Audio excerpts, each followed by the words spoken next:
damage that you can do and the amount of kind of sneaky damage that happens. You know, Caffey, if he's hitting one of these direct rockets, it does a lot of damage. Also, people aren't really aware of Dynamite, how much damage that does as well. So I like this composition coming out from Young and Beautiful. I said they were going to play more goat-centric, but I guess that's not what they're going to do. I see I'm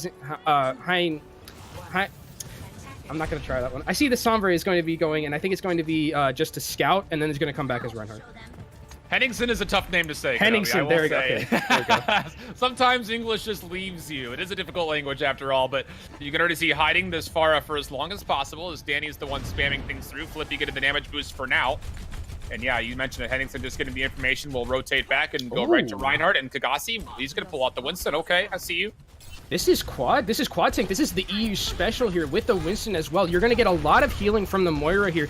Moira is kind of the reason why quad tank even became a thing, and Weishio already 50% to his ultimate. But very low HP as well. If they could take down this Moira, things would be very nice, but not able to do so. 66% in counting up beyond that. The Coalescence just about ready to go. A great shield placement there for Henningsen. Now the barrage, but it's immediately soaked up. He will be able to very quickly change this line of fire away from the defense. Wow, big fire, got a grenade. You called that properly, and a little flick shot as well from Caffey to take down two. And Orgless and Hungry, they use the Coalescence as well. That's going to not result in much. Do you possibly switch here? You could switch if you wanted to, but I think maybe if you're already just this deep in, you're going to try and get all the ultimates that you need. I mean, Weishio's going to farm back Coalescence like nobody's business already. But these antis from Huni are hitting money, and really I need to be looking at Leodas here on this Diva to try and eat them. You can't let these anti-nades get through, especially against a Moira, because that's the worst case scenario. Moira is the worst against anti-nade. Caffey, again, so much free damage, and they go right back underneath again, where a barrage is able to funnel through. Thank you very much. I'll take 3 of those to go, plus 1 more for dessert. Nice little concussive blast of the lady in sleep. Insult to your injury. That is exactly. Oh no! A little tactical stretching as well, because why not? And Young and Beautiful throwing on the confidence. Yeah, and okay, now Orgless and Hungry is going to switch finally. You know, the experiment of quad tank has failed here. They're going to go to double sniper. This is good. They're going to be able to put a little bit more pressure on the Caffey in the air, because Caffey there, 2 barrages in 2 minutes. That's a pretty good ratio. For me, it's funnier because it was the Mercy that was doing it. It was like just the imagery of that happening. Mercy just crouching down on top of the face of Pilot D. Doing some stretches, some calisthenics. Yeah, just so limber that Mercy is. But Orgless and Hungry, they've switched Berglund over to the Widowmaker and already getting pressure, just not finding the greatest line of sight, and now being pressured out by the Winston as well. Krandop, thank you, we'll take that. Primal Raging, even though he gets discorded. Berglund, do you have the gun skill to make an impact here? You have to. A couple of whips here and there, not making us feel super confident about it, as Krandop is able to take down Weishio. So again, Young and Beautiful, looking exactly as youthful and as pretty as ever. Yeah, and Orgless and Hungry, the issue here is that they're so far behind in all charge, right? Even if they get onto the point here, they're going to have to deal with Bob. They're going to have to deal with the self-destruct as well. Caffey is probably going to get Barrage very soon, so a lot of ultimates up on the side of Young and Beautiful about to come up, and Orgless and Hungry need to win some vanilla fights. Well, will there be any chocolate swirl involved? As the self-destruct comes through, finds absolutely nothing. Young and Beautiful need to re-sustain up their health pools. Another self-destruct a little bit closer to the point for Danny, who will just remech and recommit himself. Caffey's already found one for Weishio. Again, no transcendence here, but he will be res. So now the potential to come on in. Krandop and the rest of the squad for Young and Beautiful looking solid. Berglund has had very little impact. You could already see it. He has the recon up, but I don't think the Infosight's gonna make much of a difference here. He hasn't found enough damage to really make a difference, and Weishio falls again. Young and Beautiful with potential full hold. Disaster. I mean, he dies with trance again. Now he's going to have to trance to try and even get back to the point. They are going to have the Dragon Strike as well. Henny needs to get this Primal Rage if they want to even have a chance to try and continue to sustain on this fight. That's a good pick, though, on the Flippy. Yeah.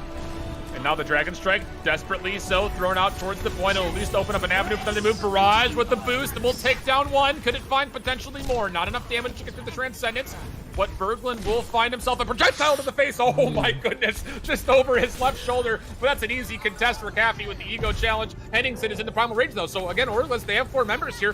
Very possible to get this point in their favor. Flippy will come in with the Tracer, desperately so, for the defense of Young and Beautiful. Again, more swaps coming in as Orgless wants to get here with numbers. Overtime nearly fades away, but someone is able to get their 1 tick of progress. Can anyone deal with Caffey? He's doing so much free damage, flipping with a pick on the tank, so all of a sudden, things looking good, and no one will be able to stay on the point for long. As you can see, Krandop was in the primal rage, so he was able to push away a couple of players. A solid hold for Young and Beautiful. So they did get a tick, which is basically best case scenario, I think, for them after the start that they had. 41%, you'll take that any day if you look at what they had to deal with in the first 2 minutes there. Flippy, really good switch to him coming back on the Tracer. Was able to one-clip Waitio a couple of times when he came back, and Waitio had a very rough game that last time, and either he needs help or he needs to be positioned a little bit better, because he was dying to Pharaoh rockets that were coming across the map from him, you know, dying with Transcendence as well, dying to dives. They need to give Waitio a little bit more help, because if he's just left on an island like that, he dies every time. And we'll likely see the culmination of this map. You won't anticipate normally you'll see a draw here, but anything can happen. I'm setting myself up to look silly here, okay? Kenobi, just let it happen. If it happens, I deserve to look silly. This is caster curse central right now. If you decide this is where they get full held for sure, because you're a caster and you said something like that. Well, even a full hold with the one tick of progress, again, I mean, would result in somebody with a point. Yeah, so see what happens. See what happens. Biding our time very patiently. So as you can see, Orgless and Hungry are coming out, and they know what they have to do. They need to set up a very solid defense, and it's going to be just goats. Yeah, and I mean, that's basically the best case scenario for them is you run goats here, you try and win a fight early with a pick, and I think Young and Beautiful are probably going to do the run back and run goats against them. Flippy, I doubt, stays on Symmetra here, but I could be, again, anything can happen. So, but for Orgless and Hungry, it's really difficult for them because they lose one person in this goats composition, and it's most likely a wash for them. Flippy will go onto the Sombra. Honey immediately back over to the Zenyatta, so it looks like we're just going to get some information from Flippy, although he might stay on it for the EMP play. A lot of time to play with, again, just for one tick of progress, and the EMP could be able to get you that, and then some. Defense for Orgless, though, setting up in the high ground, as you would expect, and you can kind of just see this, again, posturing for positioning, seeing who will go through. Flippy has switched over to the Brigida, though, Kenobi, so we're looking at a straight goats-on-goats action. And it's going to be Vanilla Ghosts versus Vanilla Ghosts at the start of this fight. I'm looking at Caffey and Berglund to be these potential damage here. Also, the Discord Orbs onto the Reinhardts, that's going to be very important as well. If they're able to get Discord Orbs onto the Reins and burst them down early, that's really good in best case scenario for them. Henningsen already to 44% charge on the Earth Shatter, the front runner at the moment when it comes to utilizing that ultimate ability. Caffey, very full charge though, will catch himself an armor pack and an Orb of Harmony to get himself back to full HP. Again, you talk about Caffey, his ability to get the Graviton Surge quickly. He's already getting to that level, about 50% of the way there so far, and full charge. So that will start to escalate even so fast. And yeah, you mentioned it. Again, he's putting everybody in the fryer. Honey won't be able to get the D-Mech on the Leo. So an opportunity to essentially fight 5v6. Young Savage will actually make that realize, and oh my goodness, the kill feed. So vastly in favor of Young and Beautiful. Just a matter of time at this point. The full team wipe is there. Young and Beautiful, very calm, very collected on Volskaya. 3-0 in the map totals. They will take at least the set win, but they still have to play map 4. Again, we are in round robin fashion, so every map counts at the end of the day. There, unfortunately, Caffey, you mentioned it, was very high charge on the high ground, and no one tried to contest. Leodez was so low all the time and just wasn't able to get onto the high ground and try and contest Caffey. And when Caffey is just sitting up there hitting grenade after grenade after grenade, melting people, putting them through the microwave with that Zarya beam, it's just very hard for you to try and sustain through all that damage if you don't have like something like a Moira, which is what I would have maybe liked to have seen if they're trying to take these long sustained fights. Panda, I've got to bring you to the conversation here. Again, that was by far the easiest map that we've seen, at least in the last recent memory. But why exactly is the question that I'm wondering as far as why things went so well for Young and Beautiful.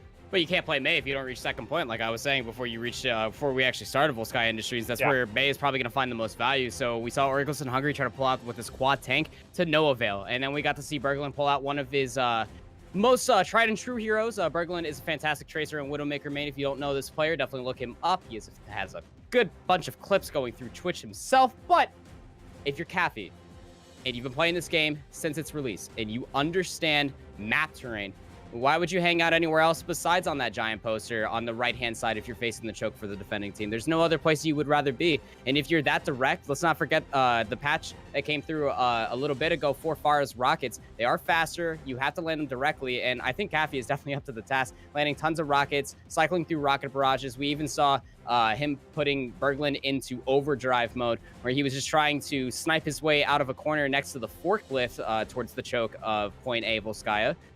And that's just where you find most value. I highlighted coming into Nubani, but it showed through here on Volskaya. Krandop is a fantastic Winston. And when you pair that along with the diva that is always going to sustain in a dive like Danny, is going to be your win condition time and time again. finding that one target of Orgless and Hungry that is separated mostly from the team, that wandering duckling that strayed too far from the family, it's going to get dove, and then it's going to get dealt with effectively. We always talked about through this matchup continuously where the resource management has been in line, but when you always have one member that is staggering behind on a push is where resources can't even be valued. And then Assault as a whole, it's almost next to nil impossible to take point A or point B without all 6 members of the team on the point. Kenobi, I mean, we talked about this at the beginning of the broadcast, how Orgless and Hungry was essentially a put together of a lot of open division players from before. Are we starting to see kind of the one-dimensionality of just, again, it seems like Leo is only really being successful so far in the May? Yeah, a little bit. And the composition that they used at the start, where they, where it took like 2 minutes for them to, the quad tank, it wasn't my favorite composition, especially against what they were running, because of the way that just, Caffey, again, is just hitting so many direct rockets. There's not enough shielding to deal with him. And again, with the change to defense matrix, you're not able to eat those rockets as consistently as you used to be.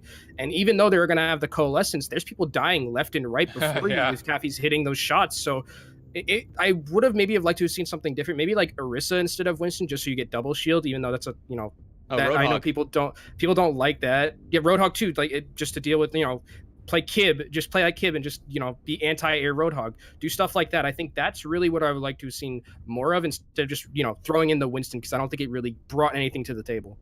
Well, speaking of Roadhog, Panda, we're heading to Route 66 for our final escort map. Obviously, an environment that the Roadhog is not exactly terrible in. We see a lot of them here. I mean, expectations as we go into the final map here in this set.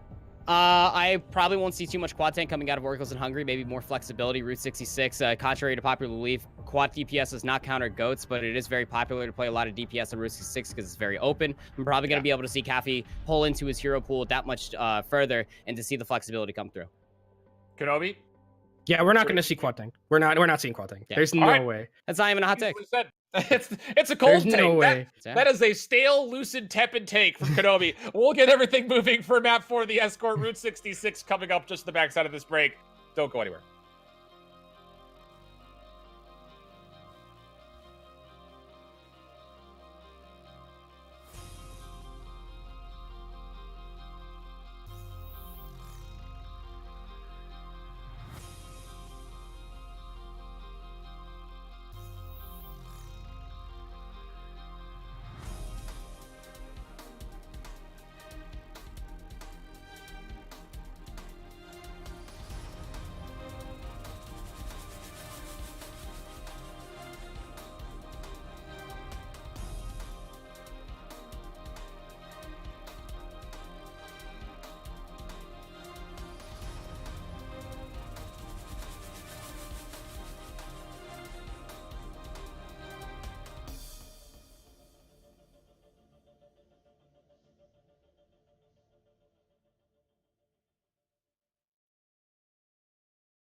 Welcome back, everybody. I hold shift with Kenobi, and I will just go ahead and first and foremost apologize. We have been mispronouncing some of these players' names, and we will get better at that and make sure we get our last map in proper fashion. We will have Orgless and Hungry starting things off on offense, and then immediately met with Young and the Beautiful right out of the gates.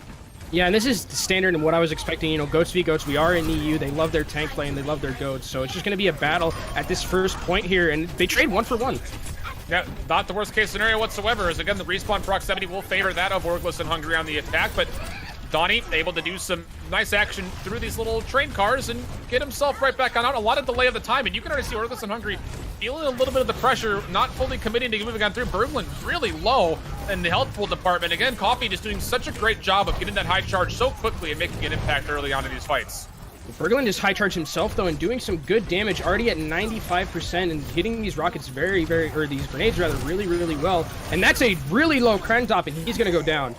Now an opportunity for Orgless and Hungry, but Henningsen also feeling the pressure. He does find himself back end of a couple more eliminations as Donnie, Flippy, and Honey also move down into the elimination department.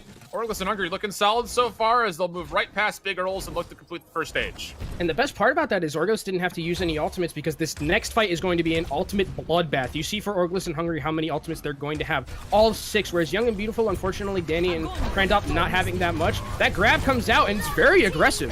Is there enough of a follow-up, though? Oh, the Earthshatter just pushes everybody around, and Orgless and Hungry are looking solid as they've completely split up Young and Beautiful, but the Transcendence gets stacked up on top of the sound barrier. Now a nice, oh my goodness, how does that ever go through? Leo able to find himself a self-destructive, was sitting right in the middle of the open street, but Krondop not able to do enough to negate it, and now all of a sudden Orgless and Hungry with numbers, and they're going to push this one through. It just comes down to finishing off the last couple of players, which they will do so in relatively quick fashion. A very fast first stage for the side of Orgless and Hungry. And I'm not sure how I feel about that graviton from Caffey there. It was really aggressive and there wasn't any follow-up. Maybe they were just trying to section off people off the point and then go onto the low ground and try their best to take that point and take the fight there, but it really didn't get as much value as the one from Berglund did, and they are rewarded here, Orgless and Hungry, with the first point take in 4 minutes and 15 seconds to take the second point. You gotta take a look, Henningsen, the only player from Orgless that has an ultimate, so an opportunity potentially for Young and Beautiful to set themselves up defensively, but they don't even have any tools in the shed either. Just gonna come down to a vanilla fight, but they do have the high ground, and never underestimate the high ground, Anakin. Yeah, dude. you know how much I love the high ground. Yeah, I know you do, Mr. Kenobi. One Kenobi. It will be Berglund with the first kill onto Huni, and that will be enough for Orgless to potentially push their advantage forward. Henningsen still has this Earthshatter, but again, he wants to make sure he finds value out of it if it's even needed. He'll pop it, but that was a little ambitious, my friend. Nobody was in front of him whatsoever. Fortunately, though, for the side of Kagasi, he pushes right into Krondop's face, and that'll be enough to flail him to death. A couple of punches end up in the kill feed, and Orgless and Hungry just looking really solid here on Ridge 66. I think he might have caster cursed that one because you said he's trying to find value, and then he immediately shattered the enemy right shield. So probably not the best shatter Henny has ever hit in his life, but coming into this next fight, the most important thing is the graviton here from Berglund, and if Huni and Young Savage are going to have their defensive ults ready in time for when he brings it out.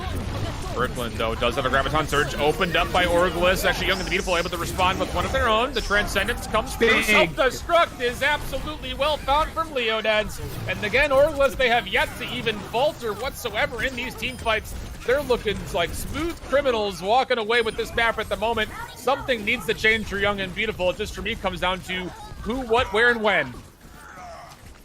Stun from Kagasi there in the graviton so that the self-destruct was able to hit, and that's what we've been talking about throughout this series, rather, is just these ultimate combos in goats, and there finally Orgless and Hungry hits a big one, and once you get rid of that Reinhardt and that Zarya, that's a 4v6, and with those two heroes down, it's very easy for you to just clean up that fight after that. Indeed it does. Henningsen with another Earthshatter, pardon me. Nothing for graviton surges on either side. It just, for me, comes down to how aggressive does Young and Beautiful want to get in this defense. Looks like they want to hold this L turn. Krondop as well, has an Earthshatter. Just toggling, kind of shoulder peek in the corner. Sound barrier comes out for Young and Beautiful. Will there be a speed amp right behind it? Orgless will respond with one of their own. Waiting and biding their time. Earthshatter comes out. I don't know if he found enough to really make full value, because now Henningsen is able to come through and he gets the full value. There's big picks on the Savage as well as Coffee, and now Henningsen slapping through the last couple of opponents. Orgless has looked like an absolute juggernaut rolling through Route 66. A tale of two shatters. One gets stunned out, and the other one finds a 3-man. And there, Henningsen doing a great job hitting that shatter. Once he knew that Crandrop wasn't going to be there to shield the shatter, he just got a free one, hit 3 in the back line, and then they're able to continue into this next point with 3 minutes left. Well, Henningsen looking like the Charles Dickens in that situation, writing the book between the tale of two shatters. Still abridged and still waiting to come out from Penguin at some point, I'm sure. But here we go. Berglund, now Graviton Surge, ready to go. Needs to find an opportunity to potentially put this away for a very quick 3 rounds. Still plenty of time to play with as well, even if it doesn't find the success. Graviton Surge gets put through. Huni immediately into the Transcendence, and a little bit of a boop up on the Krondop, so the self-destruct was actually good from Leodens. Now it just comes down to Henningsen, able to hit some free targets, and Orgless and Hungry, they're writing themselves quite the novel here on Route 66, storming on through. Just coming down to the last bit of stagger gameplay for Young and Beautiful. What? No, actually a long-distance pin onto Berglund. Will it make much of a difference? It's just up to the front line of Young and Beautiful to hold on for as long as possible. Donnie gets taken out of mech, Krondop falls, and now no one else can really touch. It will be a desperate swap onto the Doomfist, but that's a mere inconvenience as Orgless will finish the map very smoothly. And where was this Orgless for the entirety of the series so far? If Orgless had played like this throughout the entire series, we might not be in a position where they're down 3-0. It could be 2-2 or something, or 2-1 or something like that. And then within the lead, they're playing so well. Again, comboing ultimates, like we said, comboing cooldowns as well. They're doing a great job of taking it to Young and Beautiful, something that we haven't seen them do so far throughout this series, and it's great to see.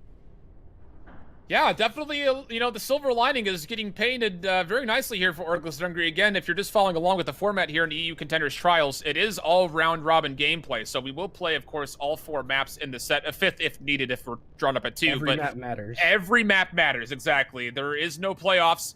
It just comes down to whoever has the top 2 win-loss ratios at the end of the series, or the end of the full format series, I guess you could say, and every map, like you mentioned, matters for Orgless, even though they will still result in a loss for this set versus Young and Beautiful. That one map could be big in the end. Yeah, and I think it's not much is going to change here from the side of Young and Beautiful and from Orgless and Hungry. I expect them to both run goats. I personally, selfishly, just want to see quad DPS because we cast Chinese contenders. I hold shift, and we know that quad DPS, if you're on Route 66, you're going to see quad DPS. So this is kind of a culture shock for us as we're just going to see goats v goats, something that we don't see too often.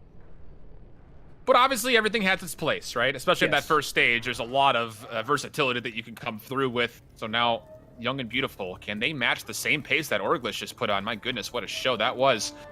And it looks like for Orgless and Hungry, you mentioned it, the GOAT's composition will be offered up defensively.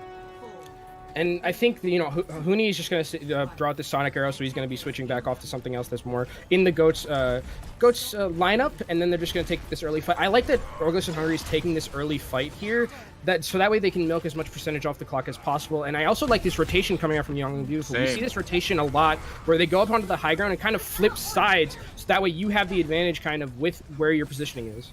Yeah, any respawn would essentially result in a pinch coming out for the side of Young and Beautiful.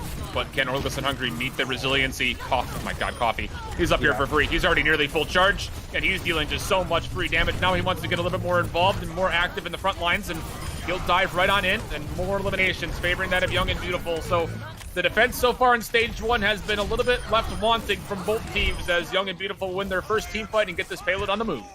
And I mean, if there's anyone who you want on the high ground just raining damage from above, it's going to be Caffey on that Zarya. We've seen it throughout the entire series. He's been playing it so well, always usually above 80, 90 charge whenever we're on his POV. So he's playing really well so far. I talked about it earlier in the couple of series before this, but this idea of a hyper carry Zarya. Usually Zarya is your best point of damage and your best player for getting the damage. And Caffey is playing like he is. He's just putting out so much that it's kind of hard for Orgless and Hungry to deal with it. Yeah, looking like a raid boss at the moment. So hard to deal with, so much damage so quickly, and also a Graviton Surge. There it comes, but it's immediately eaten by Leodens. So now an opportunity for Orgless to flip this defense around. What will they use in response? Henningsen has been good with the Earth Shatters, and he's got one here. Wadio, he'll use the Transcendence to start things off, and look how aggressive everything is. And, well read from Henningsen as he puts the shield up right as that hammer came up from Krondop, and now it just comes down to everyone just biding their own time. Back to your corners. Let's reset this fight, and that's exactly what's going to happen here. Berglund does have this Graviton, though, but there is the Transcendence from Huni on the other side if they decide to use it. They're just posturing right now. The Graviton does come out eventually, though. Oh, but an ambitious Earth Shatter that came in didn't actually find anything, just a little bit mistimed as you saw Henningsen was sitting in that lower tunnel area and it did not find the targets that he was hoping for. Young and Beautiful, they'll win out that delayed team fight, and this should be Stage 1 completed. Yeah, Henningsen had a good read on the first shatter that he blocked, but that shatter from him didn't really do what he wanted. I think he thought that they were going to come forward, so he preemptively shattered to try and get them as they came forward through that chokehold. Unfortunately, it didn't work out best for them, and now I think Young and Beetle are probably going to get this point. Absolutely will. And now you take a look at what could potentially be used early on in the streets phase here in Route 66. Hooney's got a Transcendence, Young Savage as well with the Sound Barrier, and Orgless actually want to set this up pretty aggressively considering that the payload has, they've already opened up the doors, so gotta be careful. You don't want to be caught on this high ground for too long, and I think they realize their mistakes positionally, and they'll just rotate on back and hold right in front of these big double doors. And still, I'm waiting for Berglund to use this grab. Hooney has been done a great job of keeping the patience of using this Transcendence. The Sound Barrier is used very aggressive here. I like it, though. They're able to get themselves involved. The Earth Shatter is able to find 5. The Self-Destruct on top won't find any eliminations, but Flippy has turned the tides in favor of Young and Beautiful. The offenses, my goodness, they have looked absolutely great for both squads, as another nearly full team wipe will occur here for Young and Beautiful. Exactly the case, and once again, stage 2 payload moves on through. And there, the best part about that shatter that Krondop hit there was that it negated all of that grab. There was a lot of follow-up that could have happened. You could have the Reinhardt as well to swing into that shatter and maybe farm up another swing into that grab out there and farm up another shatter by there. But that counter shatter was really good to counteract what was in the Graviton. And now Young and Beautiful, they've got the tools, and Hooney has found his counterpart with another nice little orb of destruction to the face of the opposite Omnic. And now the Graviton Surge immediately put down in the tight corners, and that's the easiest team wipe I think you'll see so far this week, as Young and Beautiful. We said it for Orgless and Hungry. They look smooth, calm, and collected. Copy pasta here for Young and Beautiful.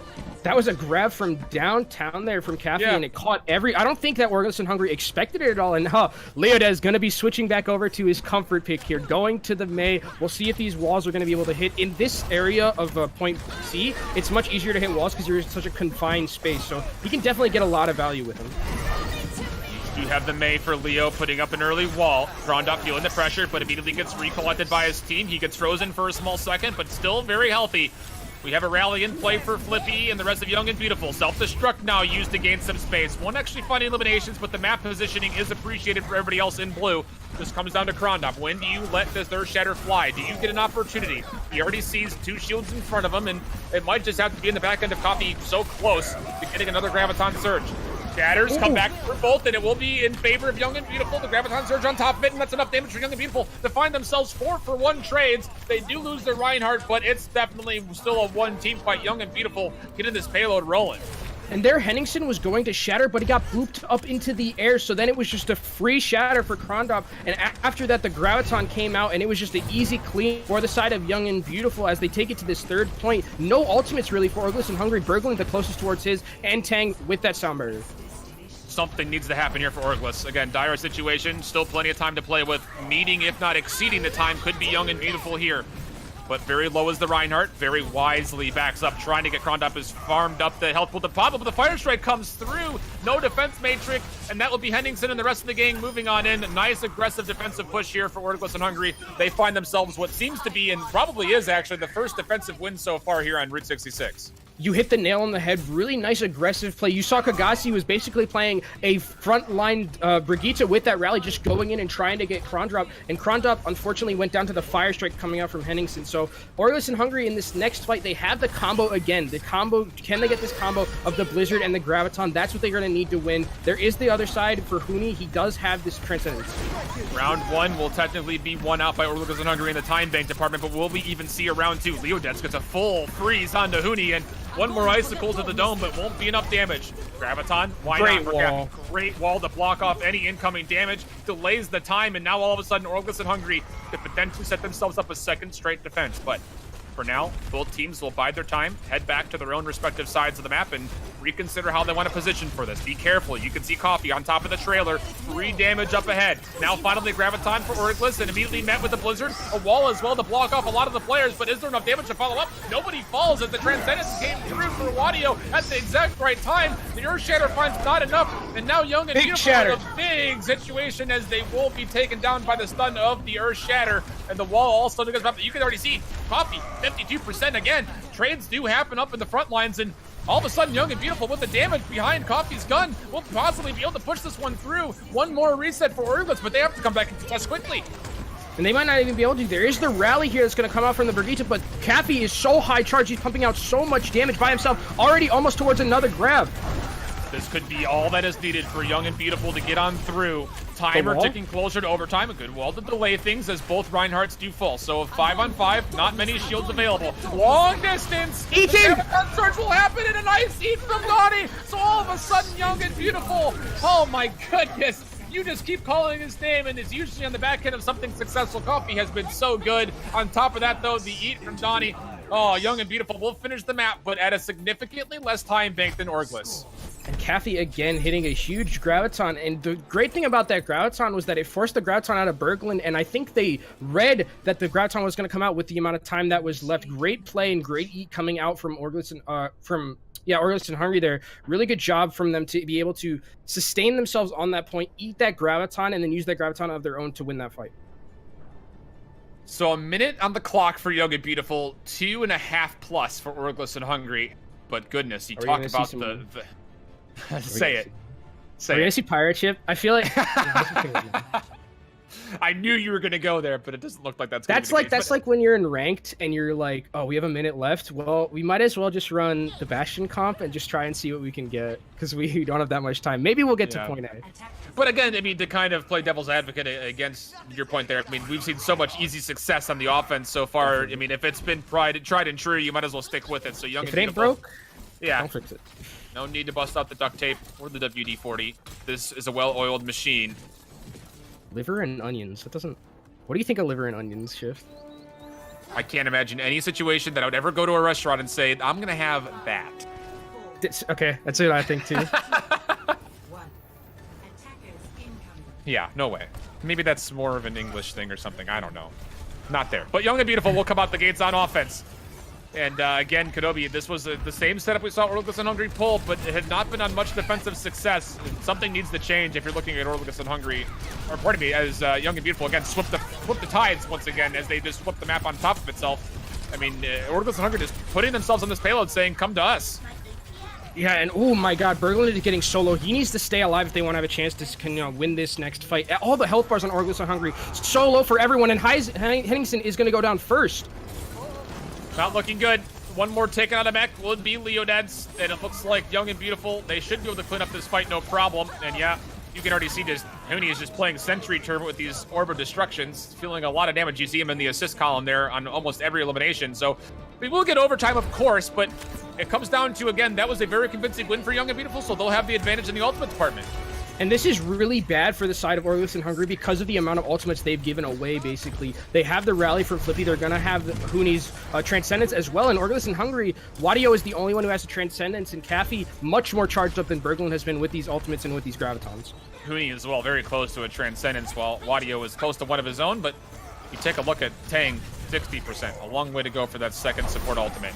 Damage starting to funnel in. Henningsen feeling a lot of the pressure. We'll get an armor pack, and the rally also be used as well.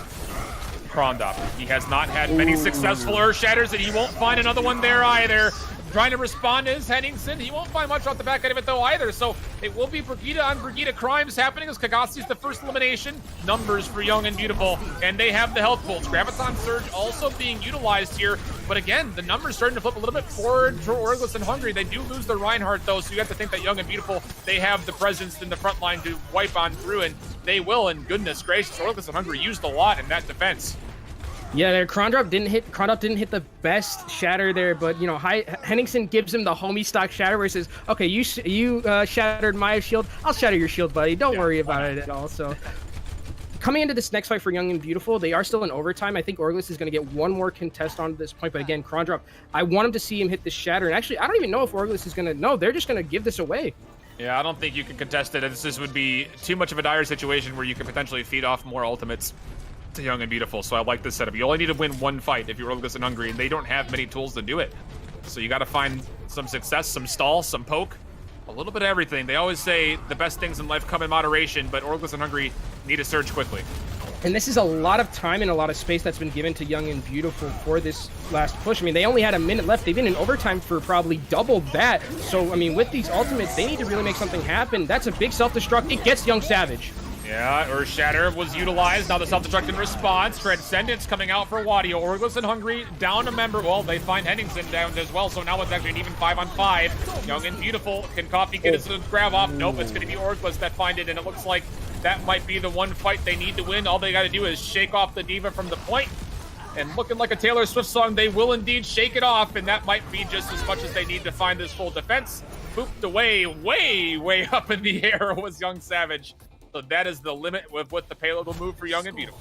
Yeah, that was the Rorschach grab there from Berglund. You know, I'm not caught in here with you. You're caught in here with me. You know what I'm saying? Exactly. Like, and then he just did so much damage, and then it's a 3v6, and then it's very hard for the rest of the team to sustain on the point. But Young and Beautiful, for the minute that they had, getting it as far as they did is really good for them. It's basically best case scenario besides getting it all the way to second point or getting it all the way to the third point. And Orgless and Hungry is going to have to work for this. They have 2 minutes and 37 seconds. If they take as much time as it took Young and Beautiful, they might get into overtime as well. And at that point, it's just win one fight and you win or lose. Yeah, absolutely. That's the win condition. Obviously, again, if you're just joining in with us here in EU Contenders Trials, it is just a round robin format. So even though Young and Beautiful have hit the 3 on the limit when it comes to winning the set, every map counts, and they would love to see this go 4-0 potentially, and an opportunity to do it here again if they get a full hold, or at least they can hold around that first to early second stage here on Route 66. I mean, hey, it's like Malik says, and like he's told us all the time, every map matters, and he's definitely right about that. Yeah. If you win these one maps, you know, it could be the difference between you getting into trials and missing trials, especially with only 2 spots available out of the 8. So every map matters, and it looks like here we're going to be seeing, again, more of the same goats to be goats. I don't know if I expect Kagasi to stay on this Widow. Maybe he's going to try and get an early pick, maybe on one of the supports, maybe be Huni or Young Savage. Looking for it as we float over his right shoulder. No shots yet.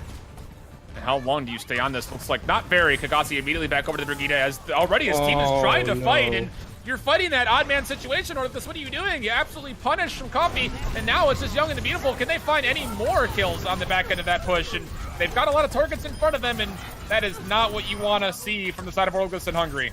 And that was a sniper flame strike there from Krendop. He hit Tang right as he was running the wall, and then it was finished off by Kathy on that Zarya with that right click. Really good play from them. And now, unfortunately for Orgless and Hungry, they're at a massive disadvantage when it comes to ultimate bang.